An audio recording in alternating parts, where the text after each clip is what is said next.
ये स्वस्तिक, ये जो शब्द है, मैं चाहता हूं इस शब्द को आप बताइए, ये शब्द क्या कहता है? बस सुनो, वो शब्द कहता है, स्व का अर्थ होता है स्वयं, अपनी ओर, आत्मा, मेरी ओर यानी। तो जो आत्म ज्ञान है, जो आत्म ऊर्जा है, हमारे अंदर की जो एनर्जी है, कैपेसिटी है, अस्तित्व है, वो उसके अस्तित्व के बारे में बताना चाहता है। स्वस्तिक कहता है कि आप कौन हो।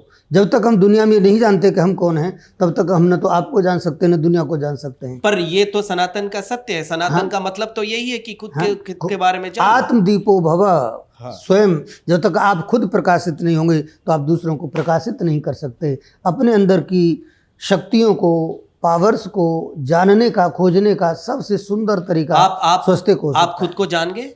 बिल्कुल जान गए तभी तो हम ये जान गए परमात्मा ने। बाबा जी कह रहे हैं कि महाराज जी कह रहे हैं वो अपने आप को जान चुके हैं, इसीलिए उन्होंने स्वस्तिक पीठ का उन्होंने निर्माण किया। और जानने का तात्पर्य है कि हमने चिंतन किया पॉजिटिव यानी सकारात्मकता के साथ, तो हमने जाना कि भगवान ने हमको मनुष्य बनाया है, तो हमको केवल अपने लिए नहीं जीना है, हमको धर्म के लिए जीना है, संस्कृति के लिए जीना है, समाज के लिए जीना है। और आपको उड़ीसा में भी क्रांति लाना है? हाँ, तो उड़ीसा में बिल्कुल क्रांति लानी। आप बोल रहे हैं कि कोणार्क मंदिर में पूजा पाठ होना शुरू करें भगवान की। मैं जानना चाहता हूँ इस पे आपका क्या राय है? जी, बहुत वेरी गुड क्वेश्चन। मैं ये कहना चाहता हूँ, मैं पहली बार भगवान जगन्नाथ का दर्शन किया, पुरी आया, कोणार्क मंदिर हम गए, सूर्य मंदिर। तो सूर्य के प्रति शुरू से मेरी आस्था रही है, और मैं जानता हूँ कि धरती का प्रत्यक्ष कोई भगवान है, प्रत्यक्ष देव कोई हैं, आदि देव हैं, तो वो भगवान सूर्य हैं। आप अभी भी ये साइंस के जमाने में सूर्य भगवान सूर्य को भगवान ही मानते हैं, या जिस तरह साइंस अग्नि का गोला मानते हैं? जो अग्नि का गोला मानते हैं वो साइंटिस्ट भी, बहुत ध्यान से सुनिएगा, वो भी पूजा करके ही अपने प्रोजेक्ट को आगे बढ़ाते हैं। तो साइंस के जमाने में साइंस ने तो खोजा, साइंस ने क्या सूर्य की सत्ता को नकार दिया? क्या नहीं नकारा। सूर्य की जो ऊर्जा है, उसकी जो क्षमता है, उसकी जो कैपेसिटी है, सूर्य के बिना हम इस धरती पर जीवन की कल्पना नहीं कर सकते। सूर्य के बिना तो जीवन का प्रकृति की भी कल्पना नहीं हो सकती। ये बात तो साइंस ने भी कहा है। हाँ, तो कहेगी साइंस, क्या कोई अलग से कहेगी क्या? तो साइंस को मानना ही पड़ेगा। अच्छा, आप ये बात भी कह रहे हैं कि सनातन और साइंस में कोई फर्क नहीं है? फर्क इसलिए नहीं है कि सनातन बिल्कुल पूर्णतः वैज्ञानिक है। हमारी प्रत्येक क्रिया में, हमारी प्रत्येक उपासना में, हमारे सारे मंत्रों में, हमारी जितनी परंपराएं, सब में साइंस छिपा हुआ है। अब साइंस क्या, देखो, आस्था जो है, ये तो बाहर की जो दुनिया है, वेस्टर्न सोसाइटी जो है, या जो लोग खुद को मानते हैं कि वो भगवान पे विश्वास नहीं करते, धर्म भावना से वो ऊंचे चले गए, उनका कोई धर्म नहीं है, वो कहते हैं ये कई सारे अंधविश्वास हैं, कई सारे भ्रांति हैं जिसमें सनातन चलता है। सनातन चलता है, सनातन अंधविश्वास में नहीं चलता। वो अंधे थे, उनकी आंखें धीरे धीरे खुल रही हैं, जैसे छोटे बच्चे की आंखें खुलती हैं। कुछ कुछ देख पा रहे हैं बेचारे, कुछ भी बहुत दिन में देखेंगे। मैं साइंटिस्ट के लिए कह रहा हूँ, बहुत ध्यान से सुनना। मैं साइंटिस्ट के लिए कह रहा हूँ कि उनको अभी पूरा ज्ञान नहीं है। सनातन को, हमारे ऋषियों को, हमारे ऋषि ही साइंटिस्ट थे, उनको पूरा ज्ञान था। इसलिए आपकी ये जो टेक्नोलॉजी आई कि सूर्य ग्रहण कब होगा, ये अब 100-150 साल पुरानी है। लेकिन आप कल्पना करो कि हमारे ऋषि मुनि हजारों वर्ष पहले बता देते कब सूर्य ग्रहण होगा, कब चंद्र ग्रहण होगा। इन ग्रहों के बारे में हैं, ब्रह्मा मुरारी त्रिप्रांतकारी भानुशशि भूमसुतो बुधश्च गुरुश्च शुक्रः शनिराहु केतवः सर्वे ग्रहा शांतिकरा भवन्तु।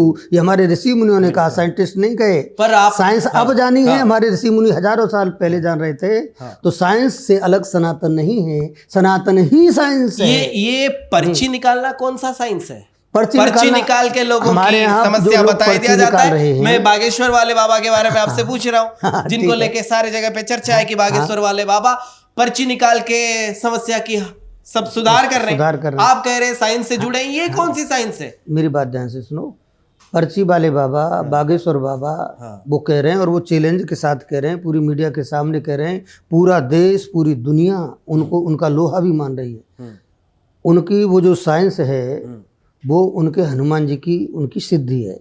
सिद्धि जो होती है वो साइंस से भी ऊपर होती है। अच्छा। तो वो ये भी कह रहे हैं साथ साथ में कि मैं जो भी कहता हूँ, जो भी करता हूँ, जो बोलता हूँ, वो हनुमान जी की कृपा से बोलता हूँ। तो फिर क्या वो गंगा वाले जो हादसा हुआ प्रयाग में, उन्होंने बोला कि गंगा किनारे जो लोग गुजर गए उनका स्वर्ग का गमन हो जाएगा, मतलब वो जो स्टैम्पेड हुआ उस वाले मैटर पे आप क्या कहेंगे? का गमन नहीं, उन्होंने कहा कि मोक्ष वही मोक्ष, तो मोक्षदायिनी है गंगा, इसलिए उन्होंने ऐसा मान लो। पर ये तो व्यवस्था हाँ व्यवस्था ठीक है, उसकी कमी कह सकते हैं हम।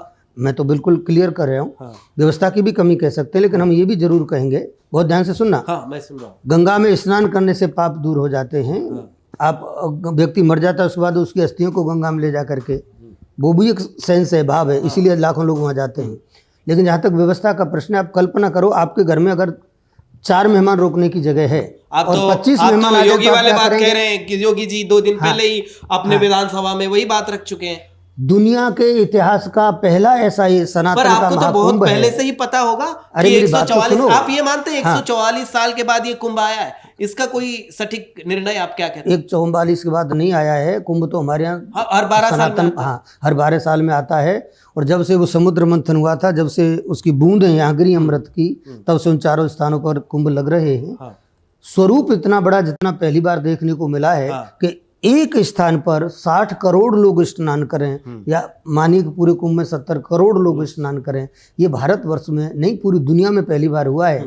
हम उसको नेगेटिव न कह करके ये कहेंगे कि धन्यवाद है योगी जी को, उनके शासन को और सरकार को। पर वो तो सुनो वो तो ममता बनर्जी तो टारगेट कर रही है, ममता बनर्जी टारगेट कर रही है, आरजेडी टारगेट कर रही है। आरजेडी, ममता बनर्जी, ये जो लोग कुंभ को फालतू कह रहे हैं वो स्वयं फालतू हैं, वही फालतू कुंभ को कह सकते हैं, क्योंकि कुंभ फालतू नहीं, वो हमारी सनातन आस्था का आधार है, केंद्र है।